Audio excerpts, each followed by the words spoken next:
నెల్లూరు నగరంలోని యనమలవారి దిన్నెలో వైసీపీ యువజన విభాగం అధ్యక్షులు ఊటుకూరు నాగార్జున డాక్టర్ బిఆర్ అంబేద్కర్ విగ్రహానికి పాలాభిషేకం చేశారు. గత ప్రభుత్వంలో ఏర్పాటు చేసిన ఈ విగ్రహాన్ని నగరపాలక సంస్థ పట్టించుకోలేదని ఆయన ఆవేదన వ్యక్తం చేశారు.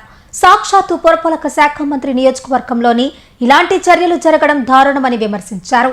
ఈ కార్యక్రమంలో పలువురు 13వ డివిజన్ నేతలు హాజరయ్యారు.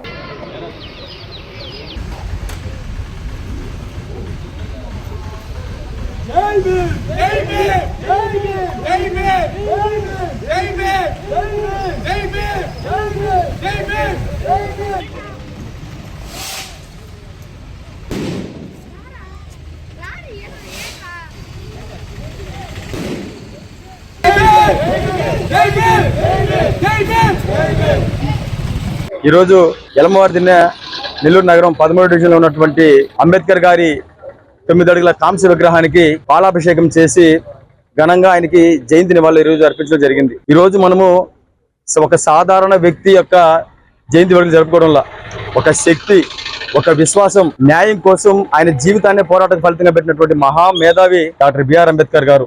ఈ రోజు ఆయన జయంతి సందర్భంగా ఆయన చెప్పినటువంటి కొన్ని మాటలను కూడా గుర్తు చేసుకొని యొక్క కార్యక్రమాన్ని ముందుకు తీయాల్సిన బాధ్యత మన ప్రతి ఒక్క పౌరుడి మీద తెలియజేస్తా ఉన్నా. ఎన్నో అణిచివేతలకు గురైన వ్యక్తి అంబేద్కర్ గారు, ఎన్నో అవమానాలు భరించిన వ్యక్తి అంబేద్కర్ గారు. అన్ని అవమానాలు భరించినప్పటికీ కూడా చదువు అనే ఒకే ఒక ఆయుధంతో ఈ ప్రపంచానికి ఆయన ఏంటో తెలియజేస్తూ ఈ దేశం కోసం రాజ్యాంగం రాసిన గొప్ప మేధావి డాక్టర్ బిఆర్ అంబేద్కర్ గారు. అలాంటి ఆయన ఈరోజు ఆయన పోరాట ఫలితమే మనం అనుభవిస్తున్నటువంటి సమానత్వాలు కావచ్చు, మనం అనుభవిస్తున్నటువంటి హక్కులు కావచ్చు. ఇవన్నీ ఎవరో మనకి ఇచ్చినట్టు బహుమతులు కాదు, కేవలం అంబేద్కర్ గారి యొక్క పోరాట ఫలితమే ఈరోజు మనం అనుభవిస్తున్నటువంటి రాజ్యాంగం. ఎందుకంటే అంబేద్కర్ గారు అంటే ఒక చరిత్ర. ఈరోజు ఆ చరిత్రని ప్రతి ఒక్క పౌరుడు తెలుసుకోవాల్సిన బాధ్యత ఉంది.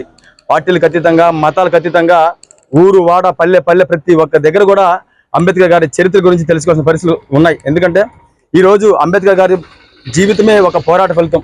ఈరోజు ప్రతి ఒక్క పౌరుడు జయంతి వేడుకలు కావచ్చు, వర్ధంతి కార్యక్రమాల్లో కావచ్చు, ఆ యొక్క కార్యక్రమాలు ఏ ప్రభుత్వాలైనా సరే సక్రమంగా నిర్వహిస్తేనే ఆ యొక్క పోరాట ఫలితం, ఆ చరిత్ర యోధుడి యొక్క అనుభవాలను కూడా ప్రతి పౌరుడు తెలుసుకునే పరిస్థితులు ఉన్నాయని తెలియజేసుకుంటూ రాబోయే రోజుల్లో అంబేద్కర్ గారి గురించి, అంబేద్కర్ గారి ఆశయాల కోసం, అంబేద్కర్ గారి ఆలోచనలకు అనుగుణంగా మేమందరం కూడా మతాలకు అనుగుణంగా, పార్టీలకి అతీతంగా మేమందరం కూడా ముందుకు సాగడం తెలియజేసుకుంటూ మరొకసారి ఈ రోజు మా ప్రభుత్వం హయాంలో, జగన్మోహన్ రెడ్డి గారి హయాంలో, అనిల్ కుమార్ యాదవ్ గారి ఆధ్వర్యంలో ఏదైతే యలమవారి దిన్నె గ్రామస్తుల సహాయ సహకారాలతో ఈ యొక్క 9 అడుగుల కాంస్య విగ్రహాన్ని మేము ఈరోజు ఏర్పాటు చేసుకున్నామో, ఈ యొక్క కాంస్య విగ్రహానికి రాబోయే రోజుల్లో అత్యంత గౌరవంగా కూడా చూసుకునే పరిస్థితులు రాష్ట్ర ప్రభుత్వాలు కల్పించాలని ఈ యొక్క మీడియా ముఖంగా తెలియజేసుకుంటూ జై భీమ్.